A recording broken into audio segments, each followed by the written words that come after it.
സ്വാഗതം. ഞാൻ ശ്രീനിധി പ്രദീപ്. നോക്കാം വാർത്തകൾ വിശദമായി. പശ്ചിമേഷ്യൻ സംഘർഷത്തിന്റെ ഗൾഫിലെ SLC +2 പരീക്ഷകൾ റദ്ദാക്കും. പരീക്ഷയ്ക്ക് പകരം സംവിധാനം കൊണ്ടുവരും. SLC വിദ്യാർത്ഥികളുടെ ഓണം ക്രിസ്മസ് പരീക്ഷകളുടെ ശരാശരി മാർക്കാണ് പരിഗണിക്കുക. +2 വിദ്യാർത്ഥികളുടെ +1 പരീക്ഷാ മാർക്ക് പരിഗണിച്ച് സർട്ടിഫിക്കറ്റ് നൽകും. വിദ്യാഭ്യാസ മന്ത്രിയുടെ നേതൃത്വത്തിൽ ചേർന്ന യോഗത്തിലാണ് തീരുമാനം. ഇനി കൃത്യസമയത്ത് പരീക്ഷ നടത്താൻ കഴിയില്ലെന്ന് മനസ്സിലാക്കിയതോടെയാണ് ഇത്തരത്തിലൊരു നടപടി സ്വീകരിച്ചത്. വിവരങ്ങളുമായി മുഹമ്മദ് റഹീസ് കൂടി ദുബായിൽ നിന്ന് ചേരുന്നുണ്ട്. റഹീസ്, ഇത്തരത്തിലൊരു യുദ്ധ സാഹചര്യത്തിൽ ഇനി ഒരു പരീക്ഷ നടത്താൻ കഴിയില്ല എന്ന തീരുമാനത്തിലേക്ക് എത്തിച്ചേർന്നിരിക്കുകയാണ് യോഗം. എന്തൊക്കെയാണ് വിവരങ്ങൾ?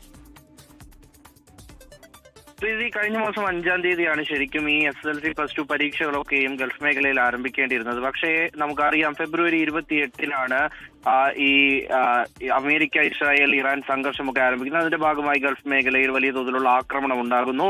ഏതാണ്ട് ഫെബ്രുവരി 28-നാണ് ഗൾഫിലെ സ്കൂളുകളൊക്കെയും അടച്ചത്. അതിനുശേഷം സ്കൂളുകൾ തുറന്നു പ്രവർത്തിക്കാൻ കഴിഞ്ഞിട്ടില്ല. പുതിയ അധ്യയന വർഷം ആരംഭിച്ചിട്ടുണ്ട്. ഇന്ത്യൻ സ്കൂളുകളിലടക്കം പുതിയ അധ്യയന വർഷം ആരംഭിച്ചിട്ടും ഇത്തരത്തിൽ പരീക്ഷകൾ പലതും നടത്താൻ കഴിഞ്ഞില്ല. അപ്പോൾ CBSE നേരത്തെ തന്നെ തീരുമാനിച്ചിരുന്നു പരീക്ഷകൾ ഒഴിവാക്കണമെന്ന്. പക്ഷേ ഈ കേരളത്തിലെ തെരഞ്ഞെടുപ്പ് കൂടി നിലനിൽക്കുന്ന സാഹചര്യത്തിൽ കേരള സിലബസിന്റെ ഈ +2 ഒപ്പം തന്നെ 10ാം ക്ലാസ് പരീക്ഷകൾ എപ്പോൾ നടത്തി തീർക്കും എന്നുള്ളൊരു ആശങ്ക ഈ വിദ്യാർത്ഥികൾക്കും ഒപ്പം തന്നെ അധ്യാപകർക്കും ഒക്കെ ഉണ്ടായിരുന്നു. അങ്ങനെയാണ് വിവിധ സ്കൂളുകളിലെ പ്രിൻസിപ്പൽമാർ കഴിഞ്ഞ ആഴ്ച ഇത്തരത്തിൽ വിദ്യാഭ്യാസ വകുപ്പിന് കത്തയക്കുന്നു. പരീക്ഷകൾ റദ്ദാക്കണമെന്ന് ആവശ്യപ്പെട്ടുകൊണ്ടുള്ള ഒരു കത്താണ് അയച്ചത്. ആ വിവരം നമ്മൾ നേരത്തെ പങ്കുവച്ചിരുന്നു. അപ്പോൾ അതിന് പിന്നാലെ ഇപ്പോൾ തെരഞ്ഞെടുപ്പൊക്കെ കഴിഞ്ഞതിന് ശേഷം ഒരു തീരുമാനത്തിലേക്ക് എത്തിച്ചേർന്നിരിക്കുകയാണ്. അതായത് പരീക്ഷകൾ നടത്തില്ല, പകരം കഴിഞ്ഞ പരീക്ഷകളുടെ ആവറേജ് മാർക്ക് കണക്കിലെടുത്തുകൊണ്ട് ഒരു ഗ്രേഡിംഗ് സംവിധാനം ഉണ്ടാക്കി വിദ്യാർത്ഥികൾക്ക് സർട്ടിഫിക്കറ്റ് നൽകാം എന്നുള്ളൊരു തീരുമാനം. ഇത് രണ്ട് തരത്തിൽ വിലയിരുത്താം. കാരണം ഒന്നാമത് പരീക്ഷ നടത്താൻ കഴിയില്ല. അപ്പോൾ സ്വാഭാവികമായിട്ടും വിദ്യാർത്ഥികൾക്ക് അധികം വൈകി സർട്ടിഫിക്കറ്റ് ലഭിക്കുന്നതോ ഒക്കെയും അവരുടെ തുടർ പഠനത്തിന് ഒരു വെല്ലുവിളിയാകും. അതുകൊണ്ട് തന്നെ അത് ഒരു തരത്തിൽ അവർക്ക് അനുകൂലമാണ് എന്ന് പറയേണ്ടി വരും. കാരണം ഇതുവരെയും ഈ യുദ്ധം അവസാനിച്ച പശ്ചാത്തലത്തിലും ക്ലാസുകൾ എന്ന് തുറക്കും, സ്കൂളുകൾ എന്ന് മുതൽ മുൻപത്തെ പോലെ തന്നെ പ്രവർത്തിക്കും എന്നുള്ളത് അറിയില്ല. ഓൺലൈൻ ക്ലാസുകളാണ് നിലവിൽ തുടരുന്നത്. അപ്പോൾ അത് എപ്പോഴാകും ഇനി സ്കൂളുകൾ തുറക്കുക എന്നറിയാത്തപ്പോൾ ഒരു പരീക്ഷ നടത്തുക എന്നുള്ളത് പ്രായോഗികമല്ല. അപ്പോൾ അത് പരിഗണിച്ചുകൊണ്ടാണ് ഒരു തീരുമാനത്തിലെടുത്തത് എന്നുള്ളത് ഒരു പോസിറ്റീവ് നോട്ടിൽ കാണുമ്പോൾ ഈ പല വിദ്യാർത്ഥികളും സ്വാഭാവികമായും അവസാന പരീക്ഷയ്ക്ക് പഠിച്ചെഴുതുന്ന വിദ്യാർത്ഥികളുടെ എണ്ണം വളരെ കൂടുതലാണ്. അപ്പോൾ അത് താരതമ്യപ്പെടുത്തുമ്പോൾ ഇത്തരത്തിൽ ഓണപരീക്ഷയ്ക്കും ഒപ്പം തന്നെ ക്രിസ്മസ് പരീക്ഷയ്ക്കുമൊക്കെ നന്നായി എഴുതിയ വിദ്യാർത്ഥികൾക്ക് 10ാം ക്ലാസ്സിൽ നല്ല മാർക്ക് കിട്ടുകയും അല്ലെങ്കിൽ ഈ അവസാന പരീക്ഷ കൃത്യമായി എഴുതുന്ന അല്ലെങ്കിൽ അങ്ങനെ പഠിച്ചെഴുതുന്ന ഒരു വലിയ വിഭാഗം കുട്ടികളുണ്ട്. അത് അവർക്ക് ഈ മാർക്ക് സാരമായി ബാധിക്കുമോ എന്നുള്ളൊരു ആശങ്കയും നിലവിൽ എന്തായാലും നിലനിൽക്കുന്നുണ്ട്. രണ്ടു തരത്തിലും ചർച്ച ഇങ്ങനെ തുടരുന്നുണ്ട്. ഒപ്പം തന്നെ ഈ +2 പരീക്ഷയുടെ കാര്യം നോക്കുകയാണെങ്കിൽ +1 പരീക്ഷയുടെ മാർക്ക് കണക്കിലെടുത്തുകൊണ്ട് അതിനാനുപാതികമായിട്ടുള്ള മാർക്ക് നൽകാനാണ് തീരുമാനിച്ചിരിക്കുന്നത്. അതിലും സ്വാഭാവികമായിട്ടും നമുക്കറിയാം +2 പരീക്ഷ എഴുതുന്ന വിദ്യാർത്ഥികൾ അതിൻ്റെതായ കുറച്ചുകൂടി സീരിയസ്നെസ്സിലാണ് ആ പരീക്ഷ അറ്റൻഡ് ചെയ്യുന്നത്. ഒപ്പം തന്നെ ഈ കഴിഞ്ഞ ഈ പലതരത്തിലുള്ള മത്സര പരീക്ഷകൾക്കൊക്കെ പ്രിപ്പയർ ചെയ്യുന്ന കുട്ടികളാണ്. ഈ സർട്ടിഫിക്കറ്റിന്റെ മാർക്ക് +2ലെ മാർക്ക് അവർക്ക് അതിന് വളരെ നിർണായകമായിട്ടുള്ള ഒന്നുകൂടിയാണ്. അപ്പോൾ ആ നിലയ്ക്ക് അവസാന പരീക്ഷ ഇല്ല എന്ന് പറയുന്നത് +2നെ സംബന്ധിച്ചിടത്തോളം വിദ്യാർത്ഥികൾക്ക് ആശങ്ക ഉയർത്തുന്നതാണ്. പക്ഷേ ഈ ഒരു സംഘർഷത്തിന്റെ പശ്ചാത്തലത്തിലായിരുന്നു ഈ കുട്ടികൾ ഇത്രയും നാൾ വീട്ടിൽ അടച്ചിട്ടിരിക്കുകയായിരുന്നു. 10-40 ദിവസത്തോളം കടുത്ത മാനസിക സംഘർഷം ഇവർ അനുഭവിച്ചിട്ടുണ്ട്. വിദ്യാർത്ഥികളും ഒപ്പം തന്നെ രക്ഷിതാക്കളും അനുഭവിച്ചിട്ടുണ്ട്. അപ്പോൾ അവരെ പിന്നീട് ഒരു പരീക്ഷാ മുറിയിലേക്ക് തള്ളിവിടുക എന്നുള്ളത് പ്രായോഗികമല്ല എന്ന് കൂടി മനസ്സിലാക്കിയെടുത്ത ഒരു തീരുമാനമാണ്. എന്തായാലും രണ്ടു തരത്തിലുമുള്ള ഒരു വീക്ഷണങ്ങൾ ഉയർന്നു വരുന്നുണ്ട്. ഇതിൽ ഏറ്റവും കൂടുതൽ സ്വാഭാവികമായിട്ടും പരീക്ഷ ഒഴിവാക്കിയത് നന്നായി എന്ന നിലയിലേക്കാണ്. അത് കുട്ടികളുടെ മാനസിക നില പരിഗണിച്ചുകൊണ്ടാണ്. പ്രത്യേകിച്ച് UAE എന്ന് മുതൽ സ്കൂൾ തുറന്നു പ്രവർത്തിക്കും എന്ന് പോലും അറിയാത്ത സാഹചര്യത്തിൽ ഇനിയും സർട്ടിഫിക്കറ്റ് നൽകാൻ വൈകരുത്, അല്ലെങ്കിൽ മറ്റു കുട്ടികൾക്കൊപ്പം കേരളത്തിൽ പഠിക്കുന്ന കുട്ടികളായാലും അവർക്കൊപ്പം ഈ സർട്ടിഫിക്കറ്റ് ലഭിക്കുന്ന നിലയിലേക്ക് കാര്യങ്ങൾ വരണം എന്നുള്ള ഒരു തീരുമാനത്തിന് പുറത്തു വന്നതാണ്. എന്തായാലും പരീക്ഷ റദ്ദാക്കിയിരിക്കുന്നു. അത് നേരത്തെ CBSE എന്ത് തീരുമാനമെടുത്തോ അതേ വഴിയിൽ തന്നെ കേരള സിലബസിലെ ഈ കുട്ടികളുടെ പരീക്ഷയുടെ കാര്യത്തിലും തീരുമാനമായിരിക്കുന്നു. ശ്രീനിധി. ശരി, എന്തായാലും റഹീസ് പറഞ്ഞതുപോലെ തന്നെ വിദ്യാർത്ഥികൾക്കിടയിൽ മാർക്കുമായി ബന്ധപ്പെട്ട് ചില പ്രശ്നങ്ങളൊക്കെ, ചില ബുദ്ധിമുട്ടുകളൊക്കെ ഉണ്ടെങ്കിലും നിലവിൽ പശ്ചിമേഷ്യൻ സംഘർഷത്തിന്റെ ഒരു പശ്ചാത്തലത്തിൽ പ്രായോഗികമല്ല ഇത്തരത്തിലൊരു പരീക്ഷ നടത്തുക എന്നത്. അതുകൊണ്ട് തന്നെയാണ് ഗൾഫിലെ SLC +2 പരീക്ഷകൾ റദ്ദാക്കിയത്. മാത്രമല്ല പരീക്ഷയ്ക്ക് പകരം മറ്റ് സംവിധാനവും കൊണ്ടുവരും. ദുബായിൽ നിന്ന് മുഹമ്മദ് റഹീസാണ് വാർത്തയുടെ വിവരങ്ങൾ പങ്കുവച്ചത്. സൗദി അറേബ്യയിലെ പ്രധാന ഊർജ്ജ കേന്ദ്രങ്ങൾക്ക് നേരെ ഇറാൻ നടത്തിയ ആക്രമണങ്ങൾ കാരണമുണ്ടായ നാശനഷ്ടങ്ങളുടെ കണക്ക് പുറത്തുവിട്ട് ഊർജ്ജ മന്ത്രാലയം. ആക്രമണങ്ങളിൽ ഒരാൾ കൊല്ലപ്പെടുകയും നിരവധി പേർക്ക് പരുക്കേൽക്കുകയും ചെയ്തു. രാജ്യത്തെ എണ്ണ ഉൽപാദനത്തിനും ആഗോള വിതരണത്തിനും വലിയ കുറവുണ്ടായതായി മന്ത്രാലയം അറിയിച്ചു. ഫെബ്രുവരി അവസാനം സംഘർഷം ആരംഭിച്ചതു മുതൽ തുടർച്ചയായ ആക്രമണങ്ങൾ ഇറാന്റെ ഭാഗത്തു നിന്ന് സൗദി നേരിട്ടു. അമേരിക്കൻ താവളങ്ങൾക്ക് പുറമെ രാജ്യത്തിന്റെ സാമ്പത്തിക നട്ടെല്ലായ ഊർജ്ജ നിലയങ്ങളും ആക്രമിക്കപ്പെട്ടു. എണ്ണ, ഗ്യാസ്, പെട്രോകെമിക്കൽ, വൈദ്യുതി മേഖലകളെ ലക്ഷ്യം വെച്ച് നടന്ന ആക്രമണങ്ങളിൽ വലിയ നാശനഷ്ടങ്ങൾ ഉണ്ടായതായി മന്ത്രാലയം അറിയിച്ചു. സൗദി എനർജി കമ്പനിയിലെ ഒരു സുരക്ഷാ ജീവനക്കാരൻ കൊല്ലപ്പെടുകയും 7 പേർക്ക് പരിക്കേൽക്കുകയും ചെയ്തു. തന്ത്രപ്രധാനമായ ഈസ്റ്റ് വെസ്റ്റ് പൈപ്പ് ലൈൻ ആക്രമിക്കപ്പെട്ടതോടെ പ്രതിദിനം 7 ലക്ഷം ബാരൽ എണ്ണയുടെ വിതരണം തടസ്സപ്പെട്ടു. ഇതിനു പുറമെ മനീഫ, ഖുറൈസ് പ്ലാന്റുകൾക്ക് നേരെയുണ്ടായ ആക്രമണം വഴി 6 ലക്ഷം ബാരലിന്റെ ഉൽപാദന കുറവും രേഖപ്പെടുത്തി. ഇതോടെ രാജ്യത്തിന്റെ മൊത്തം എണ്ണ ഉൽപാദന ശേഷിയിൽ വലിയ ഇടിവാണ് ഉണ്ടായിരിക്കുന്നത്. റാസ്തന്നൂറ, യാംബു, ജുബൈൽ, റിയാദ് എന്നിവിടങ്ങളിലെ പ്രധാന റിഫൈനറികളെയും ആക്രമണം ബാധിച്ചു. ജുവൈമയിലുണ്ടായ തീപിടുത്തത്തെ തുടർന്ന് LPG പ്രകൃതിവാതക കയറ്റുമതി തടസ്സപ്പെട്ടു. ആഗോള വിപണിയിൽ എണ്ണവില വർദ്ധിക്കാൻ ഈ ആക്രമണങ്ങൾ കാരണമാകും. ലോകരാജ്യങ്ങളുടെ കരുതൽ ശേഖരത്തെ പോലും ബാധിക്കുന്ന തരത്തിലാണ് വിതരണ ശൃംഖല തടസ്സപ്പെട്ടിരിക്കുന്നത് എന്ന് ഊർജ്ജ മന്ത്രാലയം അറിയിച്ചു. ജലീൽ കണമകലം, 24 ജിദ്ദ. ഹജ്ജ് തീർത്ഥാടകർക്കും മക്കയിലും മദീനയിലും മികച്ച താമസ സൗകര്യങ്ങൾ ഉറപ്പാക്കാൻ സൗദി ടൂറിസം മന്ത്രാലയം നടപടികൾ കർശനമാക്കി. നിയമലംഘനം നടത്തുന്ന സ്ഥാപനങ്ങൾക്ക് 50,000 റിയാൽ വരെ പിഴ ചുമത്താനും സ്ഥാപനങ്ങൾ അടച്ചുപൂട്ടാനുമാണ് തീരുമാനം. ഹജ്ജ് സീസൺ ആരംഭിക്കുന്നത് മുതൽ തീർത്ഥാടകർ മടങ്ങുന്നതുവരെയുള്ള കാലയളവിൽ പരിശോധനകൾ തുടരുമെന്ന് മന്ത്രാലയം വ്യക്തമാക്കി. മക്കയിലെയും മദീനയിലെയും തീർത്ഥാടകരുടെ താമസ സൗകര്യങ്ങളുടെ ഗുണനിലവാരം ഉയർത്തുന്നതിന്റെ ഭാഗമായാണ് സൗദി ടൂറിസം മന്ത്രാലയത്തിന്റെ പുതിയ നീക്കം. ഇതിനായി പ്രത്യേക പിഴപ്പട്ടിക മന്ത്രാലയം പുറത്തിറക്കി. 1000 റിയാൽ മുതൽ 50,000 റിയാൽ വരെയാണ് വിവിധ നിയമലംഘനങ്ങൾക്ക് ചുമത്തുന്ന പിഴ. ഹിജ്റ കലണ്ടർ പ്രകാരം ദുൽഖഅദ് 1 മുതൽ മുഹറം പകുതി വരെയുള്ള കാലയളവിനെയാണ് ഹജ്ജ് സീസണായി മന്ത്രാലയം കണക്കാക്കുന്നത്. സ്ഥാപനങ്ങളുടെ നിലവാരമനുസരിച്ച് 5 വിഭാഗങ്ങളായി തിരിച്ചാണ് പിഴകൾ ഈടാക്കുക. 5 സ്റ്റാർ ഹോട്ടലുകൾ മുതൽ ലൈസൻസ് ഇല്ലാത്ത താൽക്കാലിക താമസ കേന്ദ്രങ്ങൾ വരെ ഈ പട്ടികയിൽ ഉൾപ്പെടും. എന്നാൽ ചെറുകിട സ്ഥാപനങ്ങൾക്ക് ആശ്വാസമായി പിഴത്തുകയിൽ ഇളവുകൾ നൽകിയിട്ടുണ്ട്. സ്ഥാപനത്തിന്റെ വലുപ്പമനുസരിച്ച് 25% മുതൽ 100% വരെയാകും ശിക്ഷാതുക ഈടാക്കുക. നിയമലംഘനം ആവർത്തിക്കുന്നവർക്കെതിരെ കടുത്ത നടപടികളുണ്ടാകും. ആദ്യഘട്ടത്തിൽ പിഴയും തുടർന്ന് സ്ഥാപനം താൽക്കാലികമായി അടച്ചുപൂട്ടലുമാകും ശിക്ഷ. എന്നാൽ 3ാം തവണയും നിയമലംഘനം ആവർത്തിച്ചാൽ സ്ഥാപനത്തിന്റെ ലൈസൻസ് റദ്ദാക്കാനും മന്ത്രാലയത്തിന് അധികാരമുണ്ടാകും. സീസൺ സമയത്ത് നടത്തുന്ന നിയമലംഘനങ്ങൾക്ക് പിഴ ഇരട്ടിയായിരിക്കും. തീർത്ഥാടകർക്ക് വാഗ്ദാനം ചെയ്ത സേവനങ്ങൾ കൃത്യമായി ലഭ്യമാക്കുന്നുണ്ടെന്ന് ഉറപ്പാക്കാൻ മന്ത്രാലയത്തിന്റെ പ്രത്യേക സംഘം മക്കയിലും മദീനയിലും പരിശോധനകൾ തുടരും.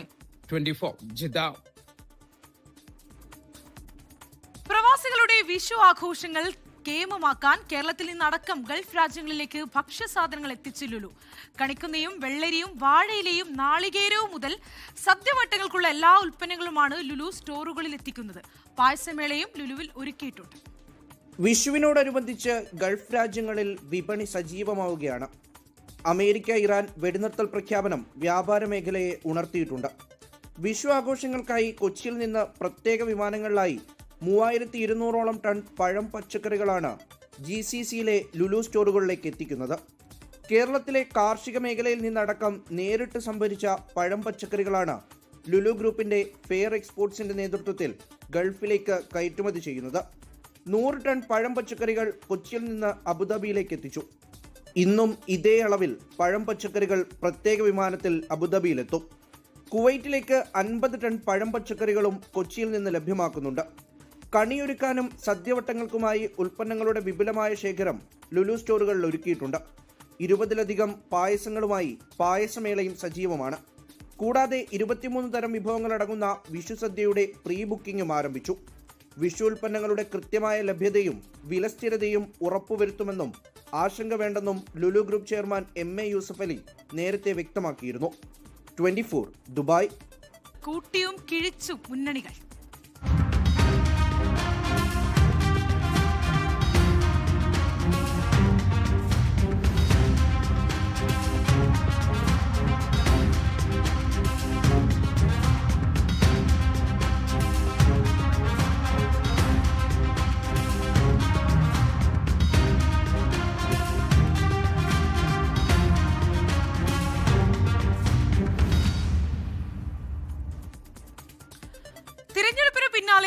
കോൺഗ്രസിൽ വീണ്ടും തലപൊക്കി മുഖ്യമന്ത്രി തർക്കം.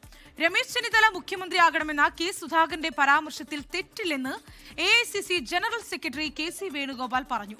മുഖ്യമന്ത്രി എറണാകുളത്ത് നിന്നാകുമെന്ന മുഹമ്മദ് ഷിയാസിന്റെ പ്രസ്താവന M ലിജു തള്ളി. ഷിയാസിന്റേത് വ്യക്തിപരമായ അഭിപ്രായമെന്നും ആര് മുഖ്യമന്ത്രിയാകുമെന്ന് ഹൈക്കമാൻഡ് തീരുമാനിക്കുമെന്നും മറുപടി. ആരാഗ്രഹിക്കുന്ന എന്താ തെറ്റെന്നേ? ഞങ്ങളുടെ പാർട്ടിയിൽ ഇപ്പം അത് CPM-ലാണ് അങ്ങനെ ആരെങ്കിലും പിണറായി വിജയൻ മാറി നിൽക്കണം മറ്റും പറഞ്ഞിരുന്നെങ്കിൽ അവൻ്റെ സ്ഥിതി എന്താവുമെന്ന് ഞാൻ ആലോചിച്ചുകൊണ്ടിരിക്കുകയായിരുന്നു.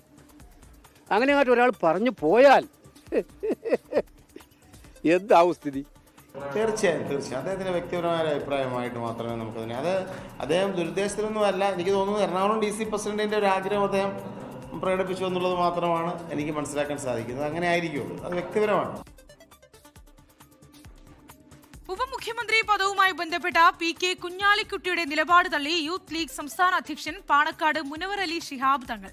ഉപമുഖ്യമന്ത്രി സ്ഥാനത്ത് മുസ്ലിം ലീഗിന് അർഹതയുണ്ടെന്നും ചർച്ചകൾ പുരോഗമിക്കുമ്പോൾ ആവശ്യപ്പെടുമോ എന്ന് പറയാനാവില്ലെന്നും മുനവർ അലി ശിഹാബ് തങ്ങൾ പ്രതികരിച്ചു. ഉപമുഖ്യമന്ത്രി പദവി ആവശ്യപ്പെട്ടില്ലെന്ന് കുഞ്ഞാലിക്കുട്ടി ഇന്നും ആവർത്തിച്ചു.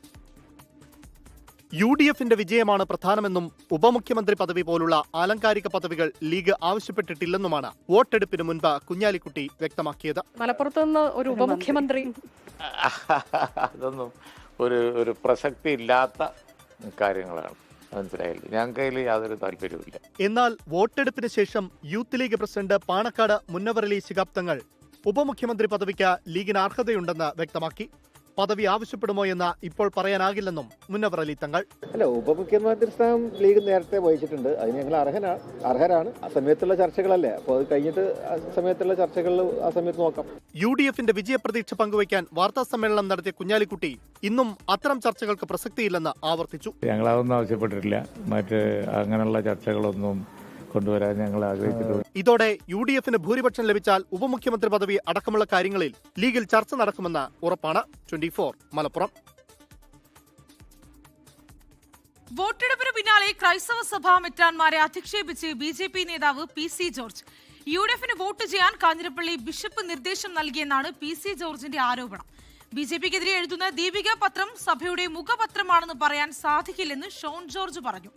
എന്നാൽ സഭയ്ക്കെതിരായ PC ജോർജിന്റെ പരാമർശങ്ങളെ പിന്തുണയ്ക്കുന്നില്ലെന്ന് BJP സംസ്ഥാന നേതൃത്വവും വ്യക്തമാക്കി. FCRA ഭേദഗതി ബില്ലിൽ ദിവസങ്ങൾക്ക് മുൻപ് ബിഷപ്പുമാർക്കെതിരെ PC ജോർജ് രൂക്ഷ വിമർശനം ഉന്നയിച്ചിരുന്നു.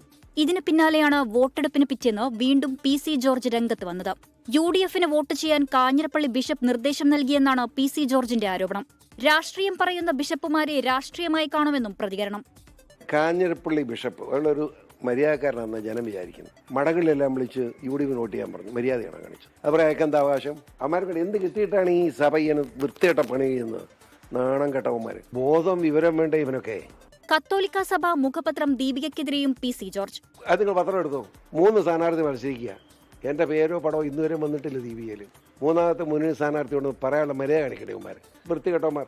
പത്രത്തെ വിമർശിച്ച് PC ജോർജിന്റെ മകനും പാലായിലെ NDA സ്ഥാനാർത്ഥി ഷോൺ ജോർജും രംഗത്ത്. ദീപിക പത്രത്തിൽ ആരെ ഇൻവെസ്റ്റേഴ്സ് ഉണ്ട്?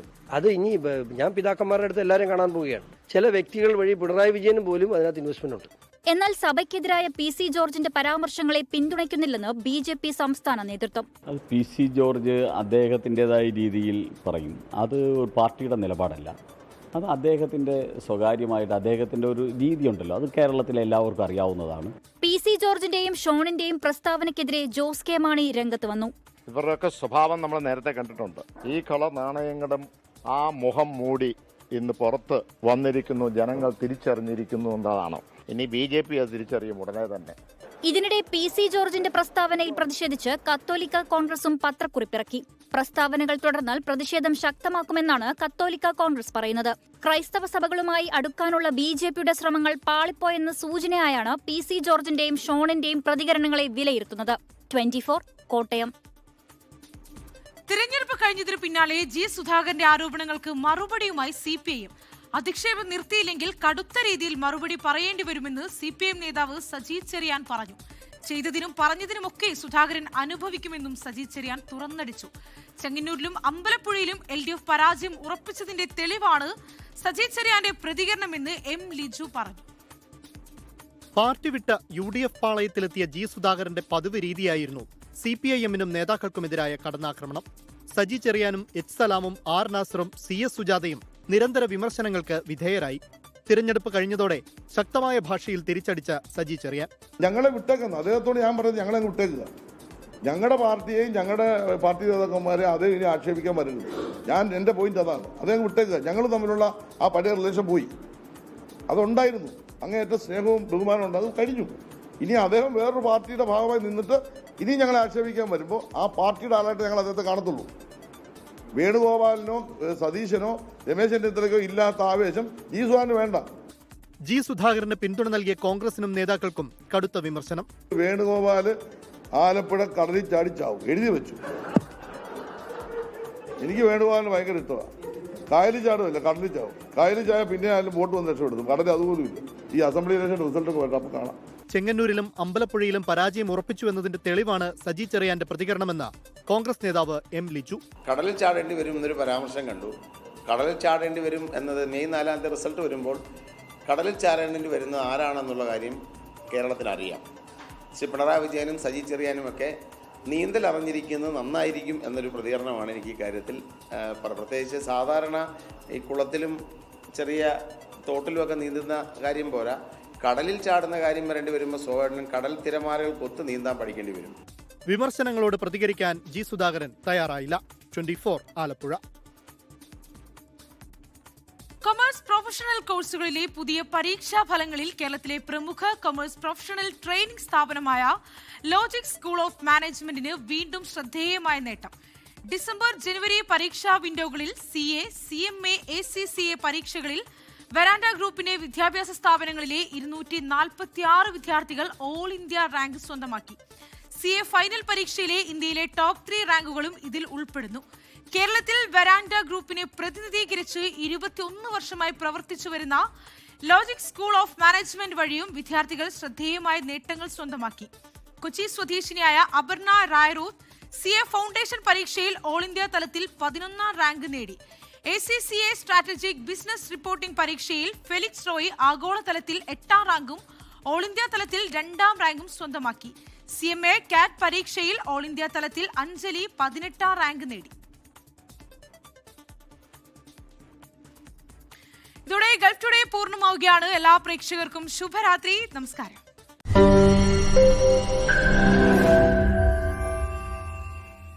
ലോകത്തെവിടെയായാലും ഏത് സമയത്തും 24 വാർത്തകളും ഓഗ്മെന്റഡ് റിയാലിറ്റി പാക്കേജുകളും എക്സ്പ്ലെയിനറുകളും വിശദമായി കാണാൻ ഞങ്ങളുടെ YouTube ചാനൽ നിങ്ങൾക്ക് സബ്സ്ക്രൈബ് ചെയ്യാം.